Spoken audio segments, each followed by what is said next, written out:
Hey guys, welcome to resource point. This is Rishika. आज हम लोग डिस्कस करेंगे विजन आईएएस की पीटी 365 जो कि हमारे प्रीलिम्स के लिए यहाँ पे आपको टॉपिक देखने को मिलेगा। 2018 से लेकर 2019 के बीच में जो भी यहाँ पे इंपॉर्टेंट टॉपिक है उसको हम लोग एक एक टॉपिक वाइज यहाँ पे कवर कर रहे हैं। रेस्ट ऑफ द लेसन देखने के लिए आपको मेरे प्लेलिस्ट में विजिट करना होगा। सब्सक्राइब कर लीजिए और प्लेलिस्ट में आकर आप लोग सारे लेसन को देख सकते हो। तो चलिए स्टार्ट करते हैं हम लोग अपनी आज की लेसन। आज का हमारा टॉपिक है review of the contempt of court act 19। तो ये है क्या, आप लोगों को पता है कि कंटेम्प्ट ऑफ कोर्ट जो है अभी जो जज है प्रशांत भूषण उनके ऊपर लगा हुआ है, तो इसलिए इस तरीके का कानून आप लोग को पता होना चाहिए। लॉ कमीशन के द्वारा एक रिपोर्ट सबमिट किया गया है और इसका टाइटल है review of the contempt of court act 1971।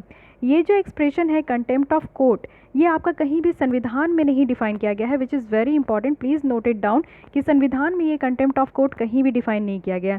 ये जो एक्सप्रेशन है ये आपका एक कानून है कंटेम्प्ट ऑफ कोर्ट एक्ट 1971, इसमें आपका डिफाइन किया गया है। इसके अंदर क्या है कि बताया गया है कि जो कंटेम्प्ट ऑफ कोर्ट है यानी कि कोर्ट की निंदा करना, कोर्ट को डिसओबे करना, और वो भी विलिंगफुल यानी कि चाह कर अगर कोर्ट के ऑर्डर को, डिक्री को, अगर जजमेंट को डिसओबे करते हो तो वो आपका कोर्ट ऑफ कंटेम्प्ट में आ जाता है। तो कोर्ट ऑफ कंटेम्प्ट भी दो तरीके का होता है, एक सिविल होता है, एक क्रिमिनल होता है। तो अभी जो प्रशांत भूषण जी के ऊपर लगा है चार्जेस, वो क्रिमिनल कोर्ट ऑफ कंटेम्प्ट लगा है। ठीक है, आइए दोनों के बारे में देख लेते हैं कि सिविल कंटेम्प्ट क्या होता है और क्रिमिनल कंटेम्प्ट क्या होता है। सिविल कंटेम्प्ट की बात करें तो यहाँ पे किया जा रहा है कि wilful disobedience to any judgement, order, writ और कोई भी प्रोसेस जो कि कोर्ट का है, और विलफुल ब्रीच होगा कोई भी तरीके का अगर कोर्ट में आपका दिया जा रहा है बातें।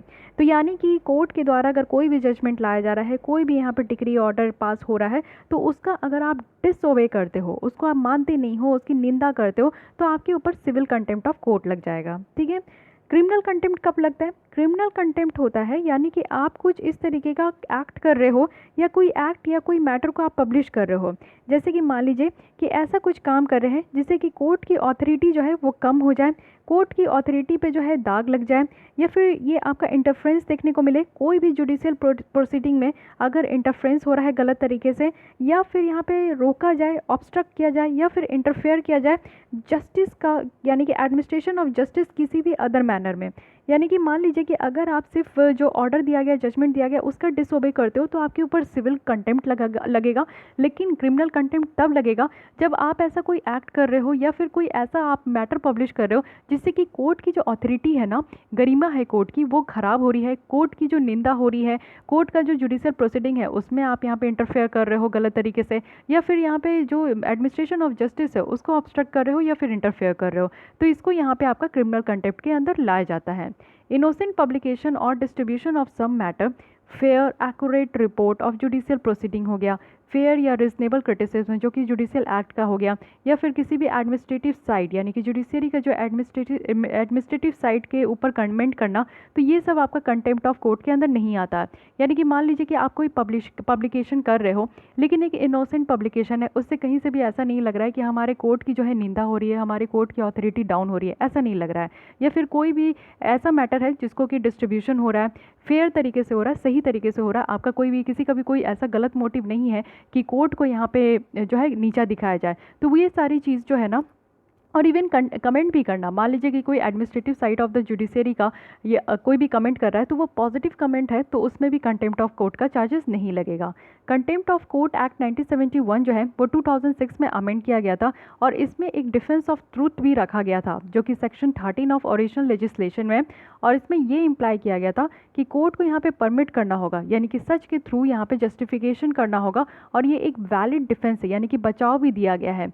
और ये आपका अगर पब्लिक इंटरेस्ट में अगर ये सेटिस्फाइड हो गया तो ये चीज़ें यहाँ पे रखी गई है। ये ध्यान रखिएगा कि ओरिजिनल लेजिस्लेशन का सेक्शन 13 है जिसके थ्रू कोर्ट को ये कहा गया है कि सच के द्वारा जो है ये जस्टिफिकेशन परमिट किया जाएगा और एक वैलिड डिफेंस होगा, यानी कि एकदम इनके बचाव में कोई भी जिसके ऊपर कंटेम्प्ट लगता है उनके ऊपर बचाव में जो है एक वैलिड डिफेंस होगा, और ये तभी सेटिस्फाई किया जाएगा जब ये पब्लिक इंटरेस्ट के ऊपर होगा।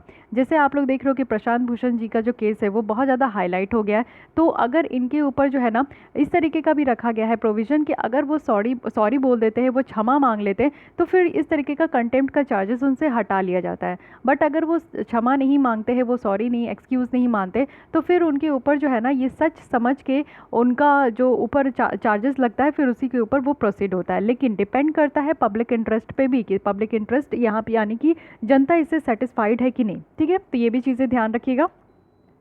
तो ये टॉपिक इतना ही हुआ, यानी कि कंटेम्प्ट ऑफ कोर्ट। आपको इतना पता होना चाहिए कि हमारे संविधान में इसका कहीं भी डिस्कशन नहीं है।